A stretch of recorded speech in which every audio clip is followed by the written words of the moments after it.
Muito bem, voltamos, 18 horas em ponto em Campinas. Vamos aqui de volta aqui no Rancho dos Ipês.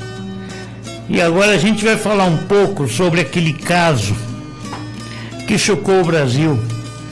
Foi o caso de uma criança torturada e presa dentro de um barril, num local insalubre, num local...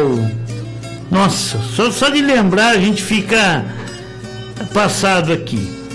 Muito bem, isso está dando repercussão nacional e internacional, né? E aí a gente vai acompanhando os veículos de comunicação da cidade e a gente percebe algumas coisas que os veículos de comunicação talvez ou não queira divulgar, ou talvez não queiram buscar as informações necessárias.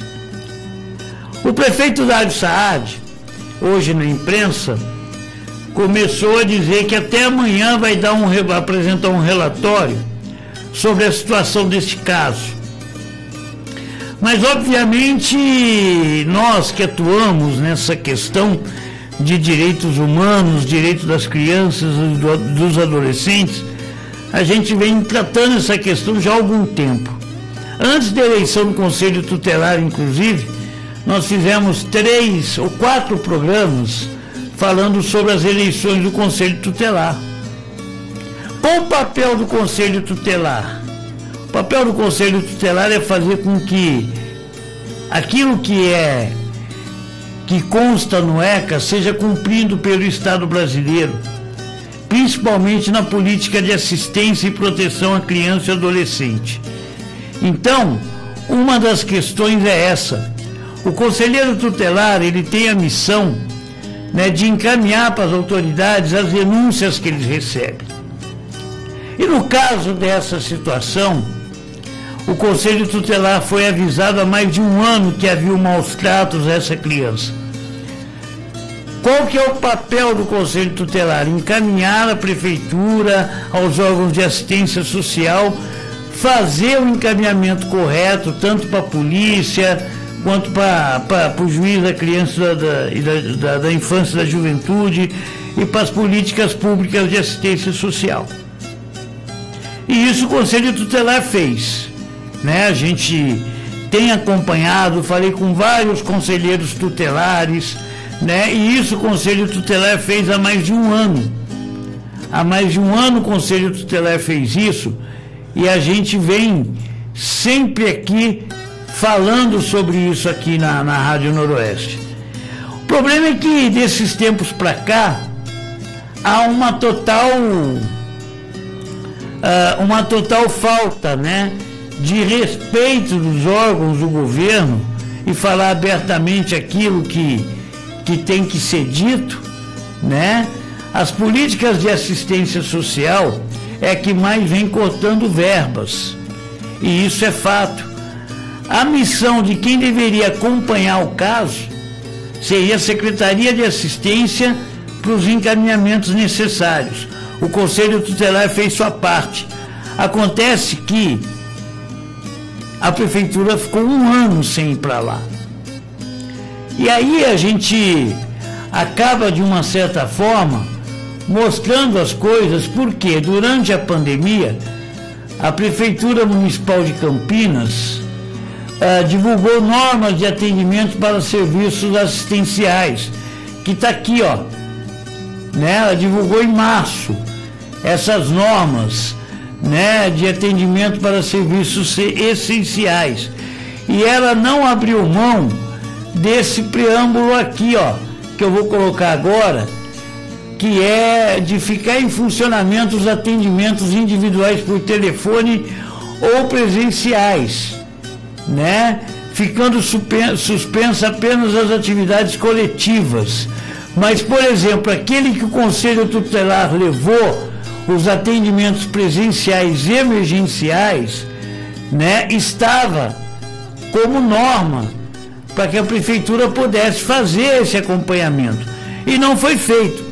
Agora, por quê? É simples.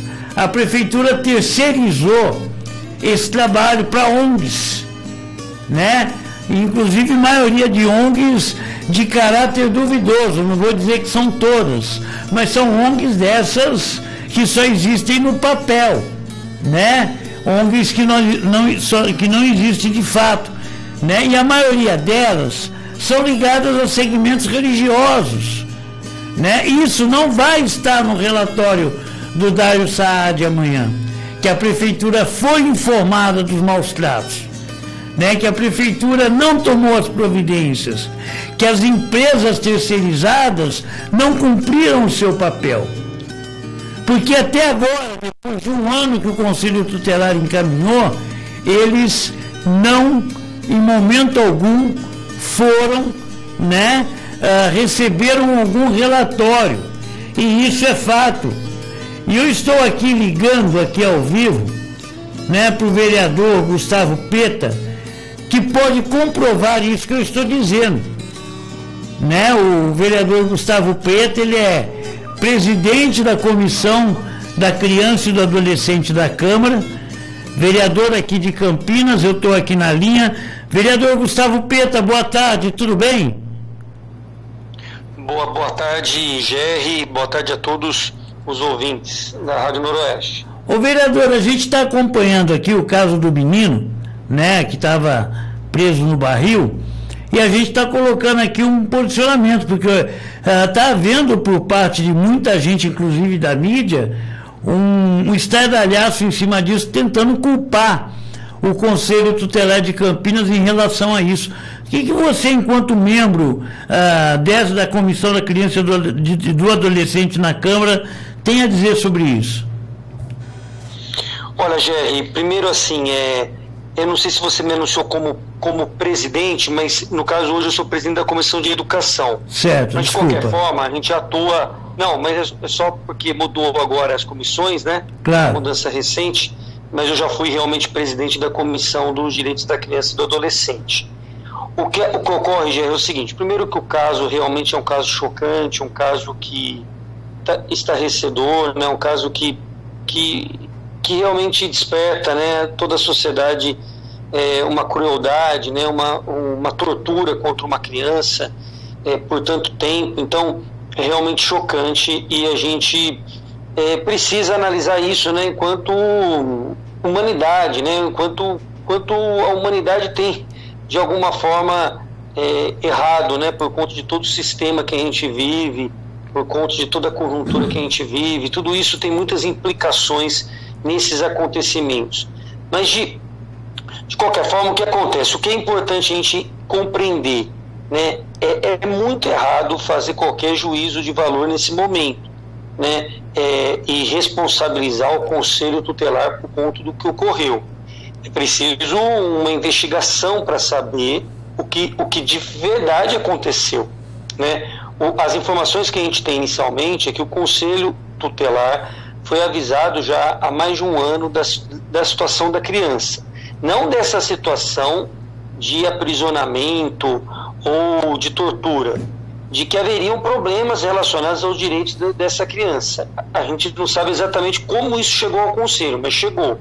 A partir disso, o Conselho informou a rede, né, a rede de proteção que a Prefeitura tem, ou com entidades cofinanciadas, ou com serviços da própria Prefeitura. Agora... E a Prefeitura passa a fazer relatórios dessa situação para o Conselho. Eu conversei hoje, vereador, com membros do Conselho Tutelar, que eles falaram que encaminharam realmente esse documento e em mais de um ano não chegou nenhum retorno, seja da Prefeitura, então, seja das ONGs, enfim. Então essa é uma informação importantíssima que você traz, né, de que não houve retorno. Por quê? Porque se não houve retorno, a omissão está aí. E aí nós precisamos ter uma investigação séria para saber por que não houve esse retorno. Porque a rede de proteção, ou as entidades cofinanciadas, ou a própria Prefeitura, ao serem questionadas pelo Conselho Tutelar, precisam fazer o acompanhamento dessa criança.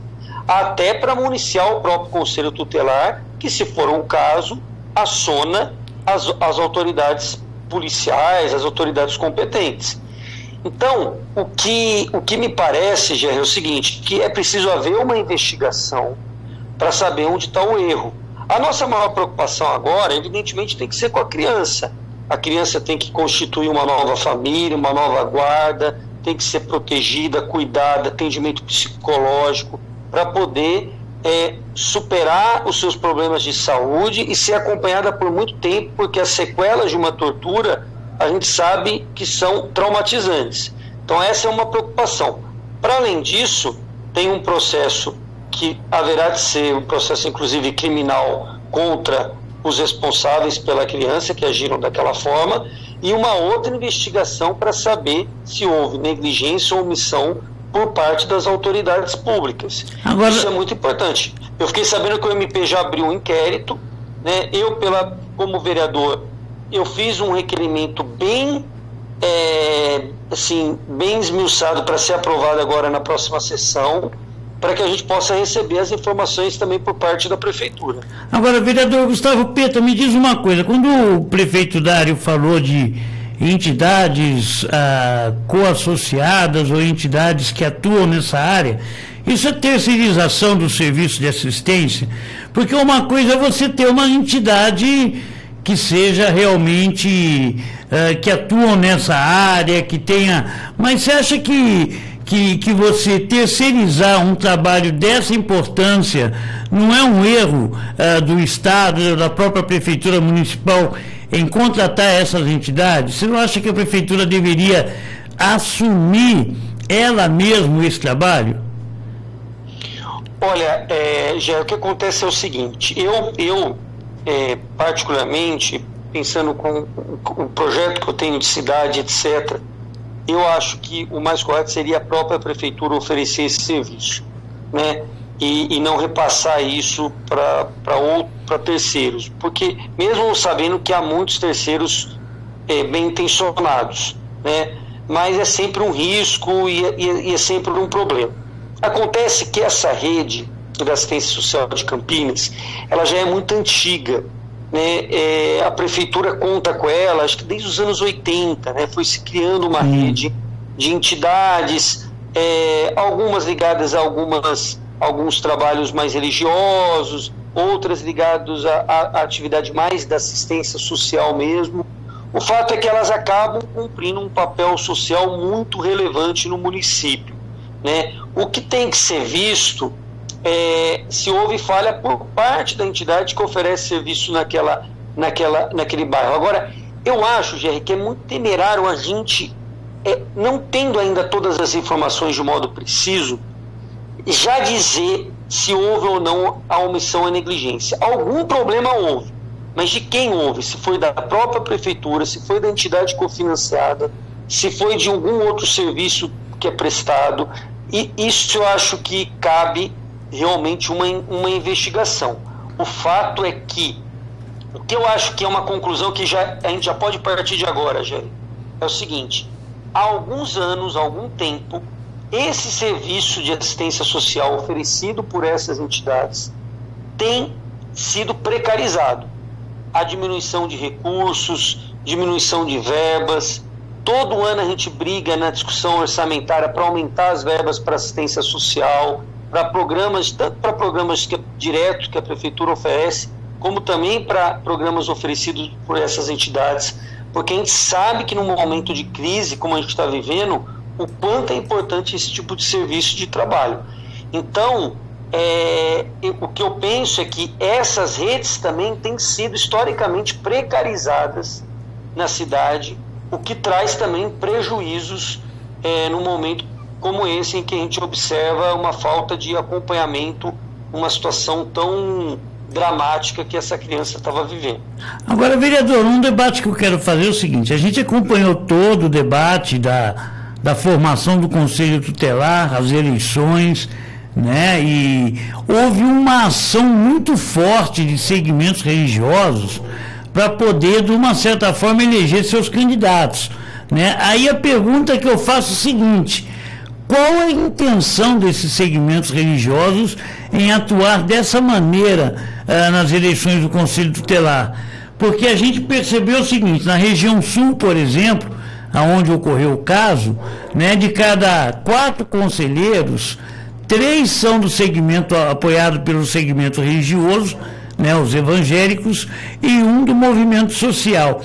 Como é que você vê essa interferência de segmentos religiosos na questão da criança e adolescente? E como é que você vê, por exemplo, essas entidades associadas, como o senhor mesmo disse, que são entidades ligadas a segmentos religiosos, nessa disputa da política pública para criança e adolescente na cidade de Campinas?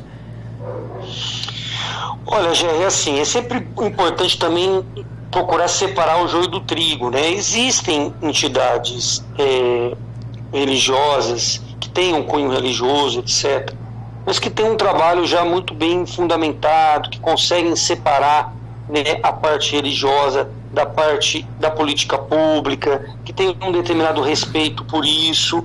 Então, eu conheço trabalhos sérios que são feitos com recursos públicos, com apoio do poder público, em entidades desse tipo. Mas há também, né, muita entidade, vamos dizer assim, muita coisa oportunista, né, de utilizar esse tipo de instrumento para fortalecer determinada agremiação religiosa, né, de ter uma visão instrumentalizadora, vamos dizer, de um trabalho que tem que ser laico, que tem que ser público e ponto final. Então, é sempre difícil separar, mas por respeito a trabalhos que nós conhecemos, que são sérios, eu procuro sempre fazer essa observação. Em relação às eleições do Conselho Tutelar, é preciso realmente haver uma discussão, uma reflexão sobre isso, porque é evidente que a eleição do Conselho Tutelar, o conselheiro ele passa primeiro por uma prova, que ele tem que comprovar ali conhecimentos sobre o tema, né, e depois é o crivo da eleição.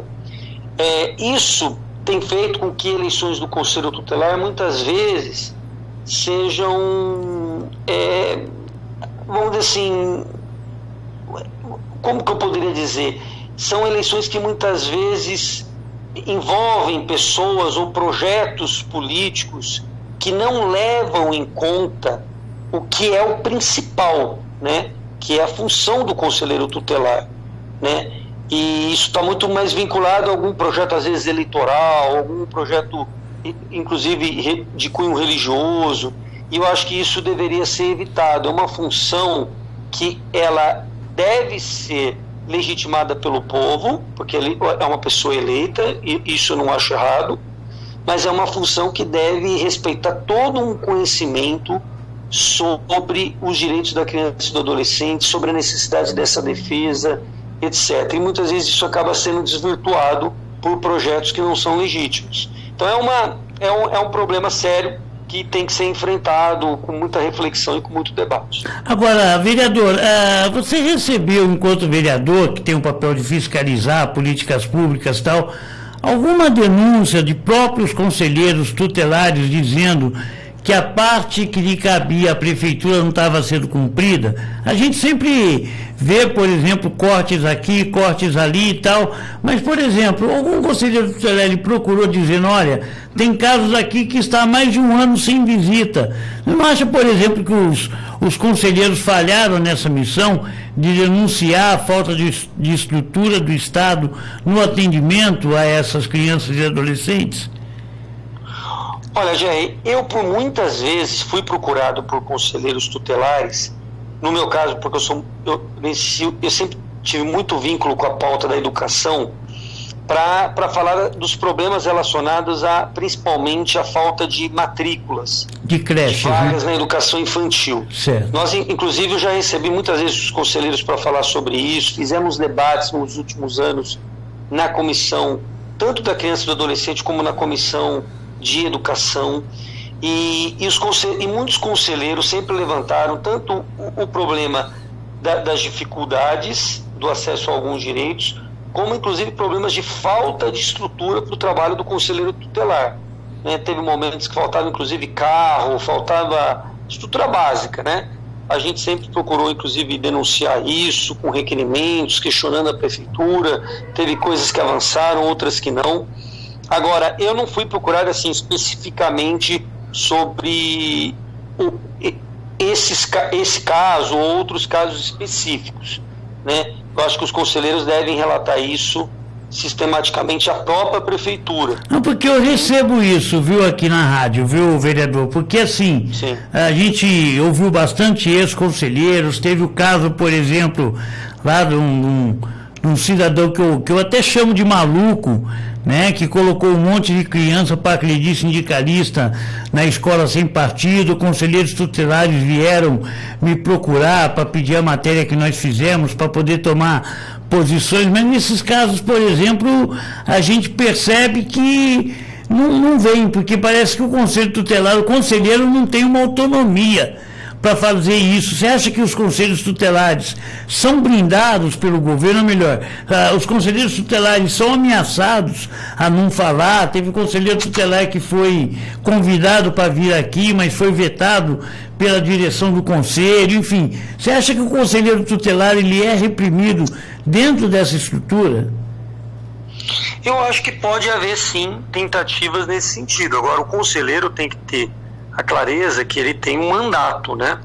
E a partir do momento que ele tem um mandato, ele tem autonomia para trabalhar.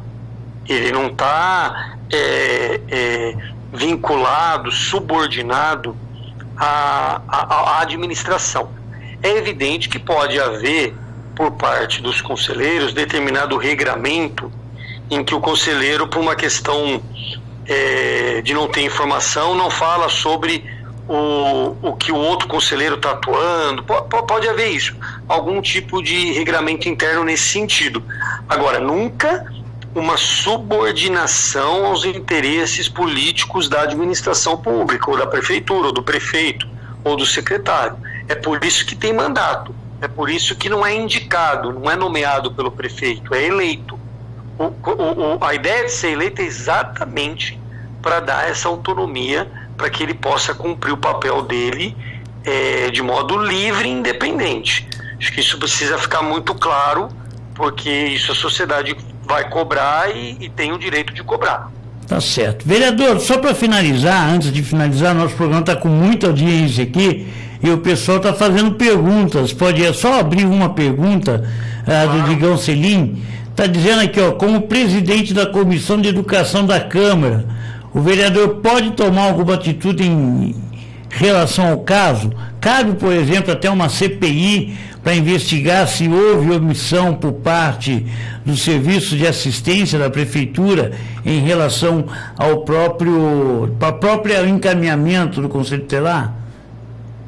Olha, em relação à Comissão de Educação, evidente que o caso não tem muito vínculo direto com a educação. Pode até a gente chegar à conclusão depois que houve algum problema de negligência em relação ao acesso à educação pública, mas isso a gente ainda não tem informação.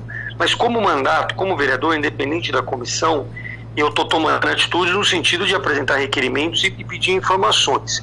A possibilidade da CPI existe. Se tiver algum indício claro de omissão e de negligência, que a gente vai observar aqui nos próximos dias, há possibilidade sim da CPI. Agora, como acho que o Digão com certeza sabe, e muitos ouvintes aqui sabem, a CPI exige a assinatura de pelo menos 1/3 dos vereadores, né? O que tem sido uma batalha nossa nos últimos anos, porque o governo sempre consegue ter uma maioria a impedir qualquer tipo de investigação. Mas, de qualquer forma, é uma possibilidade sim ter uma CPI para investigar um caso de negligência ou de omissão por parte da prefeitura, se isso ficar constatado. Tá certo. Vereador, eu quero agradecer a sua participação aqui no Rancho dos Ipês. Quero desejar um bom mandato, porque o senhor foi reeleito, não falou com a gente após ser reeleito, já parabenizar pela reeleição, e nós colocamos a Rádio Noroeste à disposição do seu mandato, caso houver alguma blindagem de algum assunto de interesse da sociedade que não seja divulgado na grande mídia, porque você sabe que ela tem lado. Então a gente coloca a Rádio Noroeste à disposição e agradeço a sua participação aqui. Eu que agradeço a oportunidade de falar com a Rádio Noroeste, com os ouvintes, estamos sempre à disposição. Obrigado, seguimos aí na luta. Tá certo. Então, obrigado, Gustavo Peta. Tá aí, né? Situação grave realmente, mas tem vários lados a serem investigados neste caso. Tem uma política de proteção que não está protegendo. Muito bem, vamos continuar com o programa, né? Vem moda de viola por aqui, mas esse é o nosso papel aqui, né? Dizer aquilo que a grande mídia não pauta, né? Tem uma rede de proteção da Prefeitura Municipal, os conselheiros tutelares encaminharam a denúncia e ficaram há mais de um ano esperando a resposta. O conselheiro tutelar fez a sua parte. Claro, talvez não tenha feito a cobrança, talvez não denunciou, mas isso tem que ser investigado realmente. Vamos aguardar então, né, o relatório do prefeito amanhã para ver o que vai dar. Muito bem, chegando aqui mais moda de viola, chegando aqui trio Parada Dura, As Andorinhas. Boa tarde, Campinas.